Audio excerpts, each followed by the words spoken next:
دفتر آزادی‌های شهروندی یکجا با جوانان تشبسکار اکاتور چندین تصویر و عکس‌های انعکاس کننده مسئله‌های محیط زیست را به معرض تماشابینان گذاشتند. این عکس‌ها را اختیاریان حفظ محیط زیست و جوانان و نورسان از دید خود روی ورق آوردند. یکی از عکس‌ها به موضوع ساختمان بناهای بلندآشانه بخشیده شده است.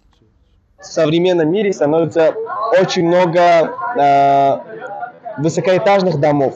در جهان معاصر ساختمان بناهای بلندآشانه بسیار مشاهده می شود. این البته برای جایگیر کردن اهالی و پیشرفت اقتصادیات خوب است، اما آن بناها را به جای درختان سرسبز می سازند.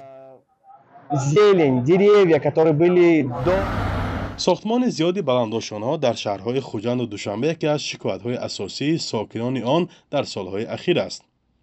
یک سبب ناراضگی ساکنان از کم شدن آب و برق چنین محله‌ها باشد، سبب دیگرش به تنگ گردیدن محیط و کم شدن باغ و میدان‌های درختدار است.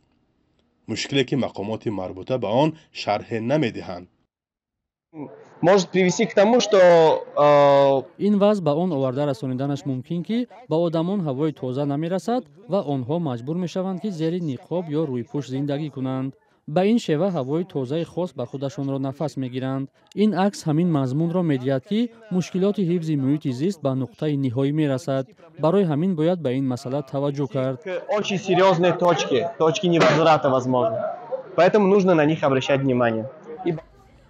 عکس دیگری که سعید جان دولتوف را به خود جلب کرده است در داخل بحر و رودها زیاد شدن ظرف‌های پلاستیکی است. به اندیشه او این مشکلات جامعه جهان را به تشویش آورده است. در جهان 9 میلیارد پرتو پلاستیکی که کارکرد کرده شده است وجود دارد. این گونه پرابلم ها در تاجیکستان ما نیز مشاهده کرده می شود. مثال یادید در هنگامی که از خیابان ها میگذرید با جویبار نگرید، اگر جویبار پر از پرتاب یا اینکه با پلاستیک‌های پلاستیکی. این است که حامیان محیط زیست از خطر پرتاب‌های پلاستیکی و زیان آن به تندرستی ساکنان هشدار داده میگویند باید در این راستا چاره‌های جدی اندیشیده شود. کمیته حفظ محیط زیست تاجیکستان طرحی را به حکومت پیشنهاد کرده است که بر اساس آن آوردن و استفاده مواد یک کرته پلاستیکی باید کم شود. این طرح حالا بررسی می شود. قبول نشده است. در تاجیکستان طول 4 سال باز دسته تشبسکاران حفظ محیط زیست عمل می کند که از مناطق تاجیکستان حدود 300 نفر اختیاریان به آن جلب شدند.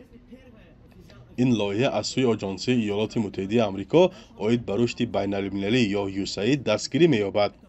فعالیت این گروه بیشتر برای کارهای فهماندهی عاید به حفظ محیط زیست روانه گردیده در اکثر شهر و نواحی کشور آموزش‌ها دایر می‌کند. کارهای وابسته به تصویرکشی مشکلات این ساحه یک جزئی آن است. در این عکس درباره ضرری کارخانه‌های کلان صنعتی نشان داده شده است. باید چنین کارخانه‌ها از تجهیزات هواتازه‌کن خوب استفاده نمایند، وگرنه از عکس چنین خلاصه برآوری کردن ممکن است که افلاس‌شوی محیط اطراف حیوان و جانوران را هم کم می‌کند، حتی آدمان نیز کم عمر می‌شوند.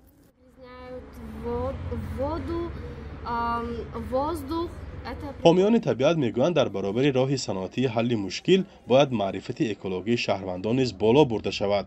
آنگاه ممکن است نتیجه بهتری به دست آید. در عکس حال پیامدهای آلودگی محیط برای جامعه به خطری بزرگ تبدیل خواهد یافت. فرزان محمدی، رادیو آزادی، شهر خوجند.